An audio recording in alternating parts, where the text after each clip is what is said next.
오늘은 하룻밤에 다 읽는 경제 에스프레소 금융편의 김종승 변호사님이시죠? 예, 작가님을 모시고 좋은 얘기를 한번 들어볼 건데요. 자기소개 좀 부탁드리겠습니다. 네, 안녕하세요. 하룻밤에 다니는 경제 에스프레소 저자인 김종승 변호사입니다.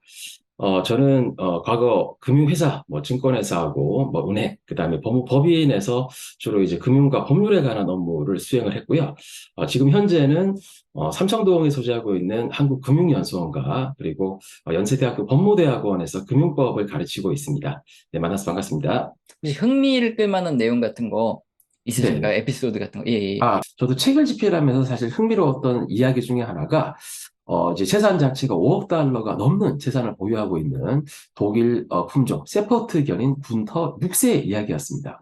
군터 6세, 말 그대로 이제 세퍼트 개입니다. 하지만 이 개가 갖고 있는 재산 자체가 5억 달러, 지금 5천억을 넘는 상태입니다. 그래서 이 개는 이제 휴가철이 되면은 이제 뭐 초호화 유람선을 타고 뭐 지중해를 이렇게 여행하기도 하고, 그다음에 이제 지중해변에 있는 뭐 호화 맨션을 이렇게 군터 6세명으로도 갖고 있다라고 하는데, 사실 이런 군터 6세가 이렇게 많은 재산을 보유하고 있는 거, 이것도 사실 현대 금융상품의 원리를 활용했기 때문에 가능한 일이었습니다. 그래서 군터 6세 같은 경우 지금 현재 5억 달러 자산의 재산을 갖고 있다고 하지만, 사실 이 재산 자체는 그의 증조 할아버지인 군터 3세 자체가 자신의 이제 여자 주인으로부터 재산을 물려받은 거였습니다. 그러니까 독일의 이제 어떤 한 여성 백작 부인이 자신이 아끼던 애완견인 군터 3세한테 그 당시 8천만 달러라는 재산을 신탁이라는 금융제도를 통해 가지고 상속을 시켜줬고, 그다음에 군터 3세는 이제 8천만 달러의 재산을 상속을 받아가지고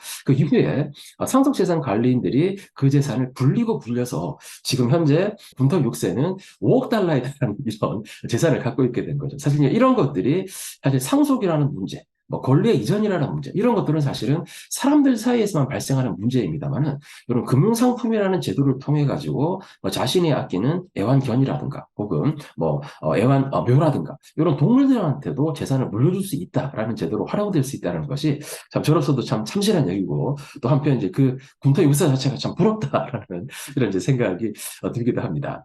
그리고 이제 뭐 또 다른 얘기로서 이제 과거 이제 금융이 탄생했던 시점에 이런 금융이 이제 어떤 형태로 이루어졌느냐 하는 부분들도 상당히 이제 관심이 있는 얘기였는데, 사실 지금은 이제 화폐, 돈을 매개로 해서 금융이 이루어지고 있습니다만은, 사실 이제 그래서 주주화폐가 만들어진 거는 거의 기원전 한 7세기경의 일로 알려져 있는데, 그래서 사실 화폐가 만들어지기 이전에는 이런 화폐를 이용하지 않고 뭐 금속이라든가 혹은 곡물을 이용한 금융거래 형태가 이렇게 발생을 했다라는 것이 상당히 좀 이제 흥미로운 이야기 중에 하나였습니다. 그래서 잘 아시다시피 이제 그 눈에는 눈, 이에는 이라고 하는 이제 한문학의 법전을 보면은, 예컨대 이제 은을 빌린 때에는 연간 뭐 20%의 이자율을 적용을 하고, 혹은 뭐 곡물을 빌린 때에는 연간 33.3%의 이율을 적용해서 이렇게 대출을 해줘야 된다라고 하는 내용들이 있는데, 사실 이런 내용들이 비록 금전, 화폐를 대상으로 한 것은 아니었지만, 과거에 이제 문명이 태동한 때로부터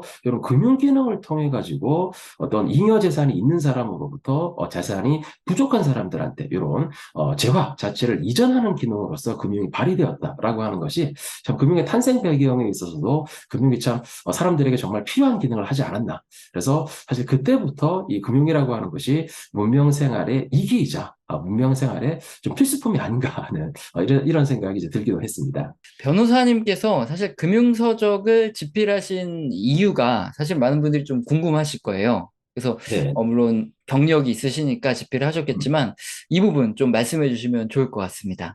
제가 사실 뭐 책의 서문에서도 이제 언급을 하기는 했습니다만, 최근에 이제 소비자들이 가장 많은 관심을 가지는 분야들이 어딘가를 보면은, 과거에는 전통적으로 이제 의식주라고 하는 뭐 옷이나 집, 그다음에 음식에 관한 것들이 이제 사람들의 관심 대상으로서 뭐 가장 큰 것들이었지만, 최근에는 그 양상 자체가 금융이 뭐 옷의 순위를 제친다라든가 혹은 뭐 금융이 지배 순위를 제친다라든가 이런 식으로 이제 의식주 중에서 그 비중 자체가 금융 쪽으로도 상당히 많이 좀 비중 자체가 옮겨가고 있는 것 같습니다. 그래서 이제 사람들 자체도 금융에 대해서 많은 관심을 갖고 있는데 반해서 사실 금융에 대해서 사람들이 좀 체계적으로 교육을 받을 기회, 정규 교육은 물론이고 정규 교육 외의 과정을 통해서도 그런 과정을 접하기가 좀 쉽지 않겠다라는 생각이 좀 들었습니다.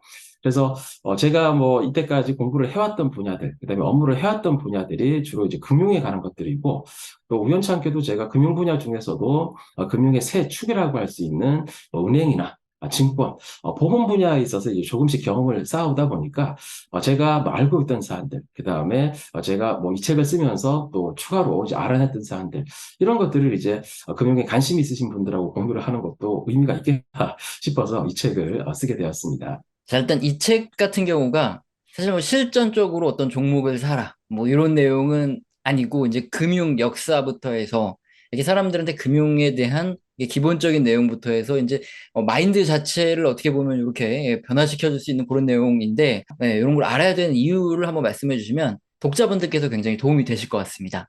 어떤 활동을 함에 있어가지고 사실 가장 기본이 되는 것은 자기가 수행하고자 하는 것, 혹은 뭐 자신이 관심을 갖는 부분에 대해서 그 대상 자체를 올바르게 이해하는 일이 가장 우선적으로 좀 되어야 될 일이라고 생각을 합니다. 근데 이제 금융 같은 경우에는 사실 저희가 어떤 뭐 특정 종목에 대한 뭐 정보를 알아가지고 바로 투자를 하는 것. 요것만이 사실 금융의 전부인 것은 아니고, 금융의 역사를 따져보면은 거의 뭐 BC 3000년 경부터 사실 금융의 역사가 시작되었다고 할 만큼 상당히 오랜 역사를 갖고 있습니다. 그래서 과거 이런 뭐 문명이 시작될 때부터 뭐 은이라든가 곡식이라든가 이런 것들을 이제 사람들한테 빌려주던 행위에서부터 이런 금융이라고 하는 것이 탄생을 하게 됐고, 그다음 잘 아시다시피 이제 중세 시대의 상인들, 뭐 특히 이탈리아 상인들, 이런 사람들이 이제 뭐 환전사기 업무를 수행한다라든가 아니면은 뭐 무역 거래에 있어가지고 환업이라는 것을 개발을 해서 직접 돈을 들고 다니지 않더라도 이런 무역 활동을 지원하는 이런 활동을 한다라든가, 그다음에 뭐 16세기 영국에서 이런 금세공업자들 이런 사람들이 생겨가지고 흔히 현대에서 말하는 부분 지급 준비금 제도라는 원리를 활용해서 신용을 창출하는 이런 사람도 있었고, 그다음에 또 18세기에 들어오면은 이제 영국에서 이제 영란은행이라고 하는 중앙은행이 오늘날 중앙은행이 수행하는 역할과 흡사한 최종 대부자라고 하는 역할들도 이미 수행을 한 바가 있습니다.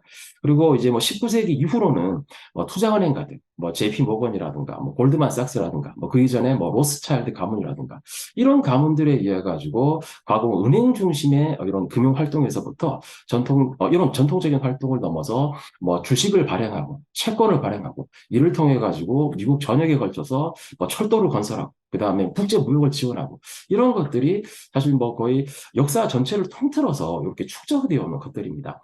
그렇기 때문에 이제 금융 자체에 대한 올바른 시각을 정립한다. 금융 자체에 대한 올바른 이해를 한다라고 하면은 사실 어떤 뭐 특정 종목이 뭐 유력하다. 특정 종목이 바로 오를 것 같다. 사실 이런 지식들도 물론 필요한 것이긴 합니다만은 금융이라는 것이 과연 어떤 배경하에서 탄생을 해왔고 그다음에 금융이라는 것이 실제로 어떤 기능을 수행하는지. 그래서 뭐 과거에 예를 들면 이제 은행을 통해 가지고 자금의 중개나 이전 기능이 일어나고 그다음에 투자 기능을 통해 가지고 자산의 관리 기능이 일어나고 그다음에 보험을 통해 가지고 이런 금융 위험에 대한 관리 기능이 수행이 되고 그래서 이런 금융의 전체적인 기능들에 대해서도 한 번쯤은 이제 뭐 투자자들 금융에 관심이 있는 분들이 한 번쯤은 좀 짚고 넘어가야 될 사안이 아닌가 하는 이런 생각이 들게 됩니다. 예. 역사는 사실 이렇게 반복이 되면서 우리가 투자에 활용을 하기에는 그것보다 좋은 게 없는데 역사 공부를 좀 하지 않는 게 가장 큰 문제이긴 한 것 같습니다.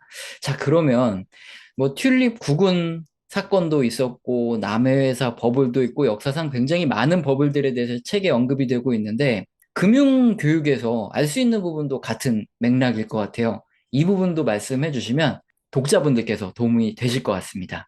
네, 저희가 흔히 이제 그 투자의 세계에 있어가지고 이제 3대 투기 사건이다라고 하면은 뭐 남해에서 버블 사건이라든지 그 다음에 뭐 미시시피 버블 사건이라든지 그 다음에 튤립 투기 사건이라든지 이런 사건들이 이제 흔히 회자되는 이제 3대 투기 사건에 해당하는데 이제 말씀하셨듯이 참 금융의 세계에 있어서도 그 대상이나 그다음에 주인공들은 다르지만 비슷한 유형의 역사가 상당 부분 좀 되풀이 되어 온다라고 하는 생각을 좀 누구나 가지실 수가 있을 겁니다. 그래서 이제 뭐 흔히 투자에 관심이 있으신 분들 중에는 이제 흔히 말하는 이제 민스키 이론이라고 하는 것도 들어보신 분이 있을 건데, 그래서 이제 민스키 이론에 있어가지고 투자자들이 보이는 성향을 보면은 어떤 유망한 새로운 대체 투자 상품이 나타났다라고 하면은 그 상품에 대해서 사람들이 열광적으로 환호를 하고 투자자들이 막 몰리게 됩니다. 그러면서 그 투자 열기가 이렇게 계속됨으로써 그 투자 대상의 이런 가치가 상승을 하게 되고, 하지만 그 잔치가 계속되지는 않죠.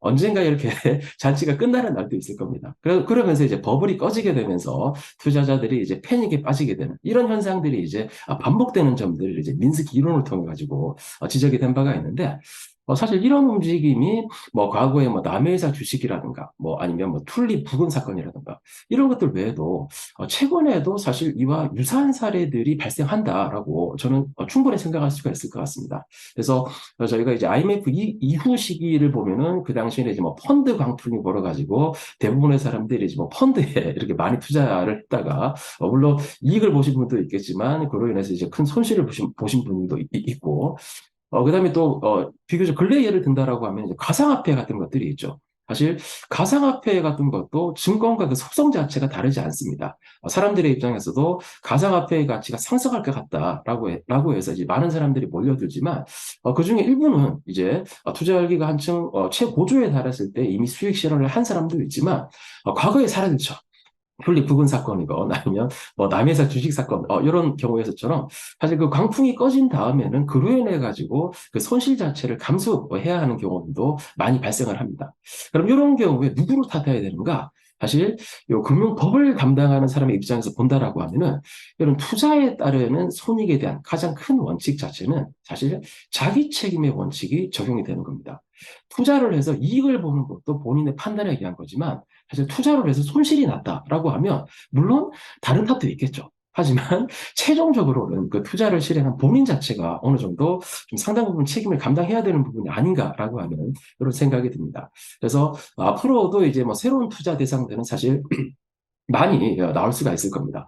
뭐 주식 중에서 새로운 새롭고 유망한 회사가 나올 수도 있고, 아니면 뭐 주식이나 채권과 같은 전통적인 투자 상품 외에도 뭐 코인이라든가 뭐 디지털 자산이라든가 이런 것들이 이제 출현하는 속도도 과거에 비해서 사실 너무 이제 훨씬 빨라질 이런 가능성이 높다라고 생각이 드는데, 사실 이런 상품들을 대함에 있어서도 저희가 이제 과거에 반복됐던 이런 금융의 역사를 통해 가지고 어느 정도 이제 투자에 있어서 투자자들도 좀 냉정하고 차분한 시각으로 금융을 좀 다룰 수 있지 않나 하는 생각이 듭니다. 우리 많은 독자분들이 또 시청자분들이 금융에 대한 이해력을 높일 수 있게 하기 위해서 지금 이제 작가님께서 제시해 줄 수 있는 이런 부분 있으시면 말씀해 주시면 좋을 것 같습니다.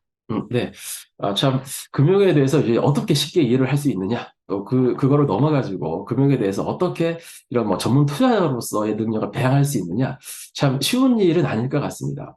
공부도 많이 하셔야 될 것 같고, 그 다음에 공부도 단기간에 끝나는 공부가 아닐 겁니다. 사실상 이제 장기간 공부를 이제 하셔야 되는 문제인데, 사실 이제 최근에 이제 저희가 가장 많은 관심을 기울이는 대상, 많은 시간을 쏟는 대상을 꼽는다라고 하면은 뭐 넷플릭스도 있을 거고 아니면 뭐 휴대폰도 있을 거고 한데, 사실 우리가 이런 뭐 넷플릭스 프로그램이라든가 혹은 휴대폰에 어느 정도의 시간을 투입하고 있는가 하는 부분을 한번 자문할 필요가 있을 것 같습니다. 그래서 이제 뭐 본인이 이제 관심이 있어 하는 대상, 본인이 재미있어 하는 대상에 대해서 저희는 따로 시간을 내어서 하루에 뭐 2시간, 뭐 3시간씩 따로 내어서 이렇게 시간을 할애를 하고 있는데, 사실 금융에 대한 이해력을 높이는 것도 마찬가지가 아닐까 생각을 합니다. 물론 뭐 넷플릭스처럼 머리가 좀 이렇게 뭐 재미있기만 하지는 않을 겁니다. 이 금융을 공부하는 데 있어서는 물론 노력도 따르고 이제 머리도 아픈 이런 결과도 수행을 하게 될 건데, 그래서 사실 장기간에 걸쳐서 금융을 공부함에 있어가지고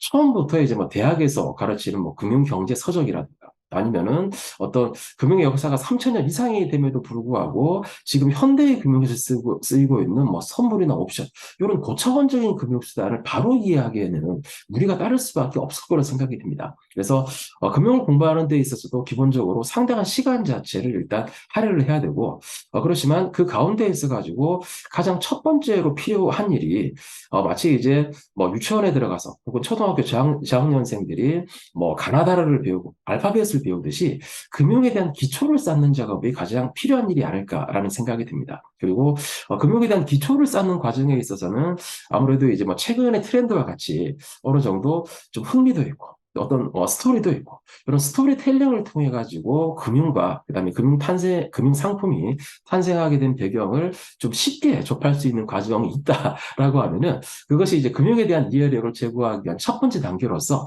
가장 이제 필요한 일이 아닐까 하는 생각이 듭니다. 그래서 저도 뭐 법률을 전공했고 또 이제 금융회사에서 오랜 기간 금융을 공부하긴 했습니다만 사실 언제나 드는 생각이 공부를 하는 데 있어서 참 끝이 없다. 이제 공부를 하면 할수록 시간도 많이 걸리고 또 이제 새로운 것을 습득하기 위해서 그만큼 많은 노력을 투입을 해야 되는 거기 때문에 여기 계신 이제 시청자분들, 뭐 금융에 관심이 있다라거나 투자에 관심이 있으신 분들 중에서도 사실 좀 상당히 휘발성이 강한 정보, 자극성이 강한 정보, 요것만에 의해서 사실 투자를 한다라고 하면은 최근에 뭐 2차 전지 이런 경우에서처럼 사실 이제 뭐 불나방처럼 뛰어들었다가 사실 그 뛰어든 시점 자체는 이미 잔치가 파는 시점일 수도 있습니다. 그렇기 때문에 어떤 즉흥적인 정보를 가지고 어떤 소문에 의해서 즉흥적으로 투자에 임하기보다는 금융에 대한 기초 체력, 금융에 대한 이해력 자체를 어느 정도 좀 탄탄히 이렇게 쌓는 과정이 필요하지 않을까라는 좀 말씀을 드리고 싶습니다. 네, 작가님, 마지막으로 책에 대한 얘기 또는 뭐 하고 싶으신 말씀 있으시면 하고 마무리 짓도록 하겠습니다. 이 금융의 역사를 공부하면서 저도 이제 많은 이제 새로운 사실들을 알게 됐는데, 이제 그 중에 흥미로운 사례 중에 하나가, 링컨 대통령이 이제 과거에 노예 해방 선언을 하고 난 다음에 그 이후에 한 일이 사실 제게도 무척 흥미롭게 다가왔습니다. 그래서 노예 해방 선언을 한 이후에 링컨 대통령이 한 일이, 이제는 이제 자유인이 된 사람들, 다시 말해서 이제 프리드맨을 위한 이런 저축은행 자체를 만든 것이었습니다. 그래서 저축은행을 만든 것 자체가 비록 노예들이 자립을 했다라고는 했지만 실질적인 자립을 위해서 이 사람들한테 이제 금융면에 있어서도 금융에 대한 지식을 쌓고 금융을 실제 거래에 활용하는 것이 정말 필요하다라는 인식하에 이런 흑인들을 위한 프리드맨을 위한 이런 프리드맨스 저축은행 자체를 만든 것이었는데요. 사실 뭐 처음에도 말씀드렸습니다만은 요즘 의식주뿐만이 아니고 사실 금융도 의식주 못지않게 중요한 사안에 해당합니다. 그렇지만 이제 금융이라는 것이 이제 흔히 생각을 하시기에는 참 냉정한 면도 있다라고 생각이 됩니다. 물론 이제 투자를 해서 이익을 얻는 면도 있지만, 투자를 해서 손실을 얻는다라고 하면은 참 누구도 그 손실 자체를 보존해주는 사람들이 없을 만큼 좀 금융의 세계에 있어서는 조금 냉혹하다. 좀 냉정하다. 좀 이런 생각이 드실 수도 있는데, 사실 그 외에도 이제 금융의 역사라든가, 금융이 탄생하게 된 배경들을 보다 보면은 그런 냉정한 요소들 외에도 금융의 히스토리에 있어서도 상당히 좀 재미있고 흥미롭고 또 경우에 따라서는 따뜻한 이야기도 많이 있다라는 것을 좀 알 수 있을 걸로 생각이 듭니다. 그래서 사실 이 책 제목 자체도 경제 에스프레소 이런 뭐 커피를 본따서 책 제목을 지었는데요. 그래서 물론 뭐 금융 자체에 대한 지식을 실제적인 지식을 얻는 것도 물론 중요하겠습니다만은 이런 서적을 통해 가지고 금융의 역사와 그 다음에 교양으로서의 금융에 대해서도 한번 보시는 것이 어떨까 하는 생각이 듭니다. 오늘 너무 좋은 말씀 많이 해주신 김종승 작가님, 예, 감사드리고 다음 기회에 또 한번 모실 수 있었으면 좋겠습니다. 네, 감사합니다. 네, 네, 감사합니다. 네.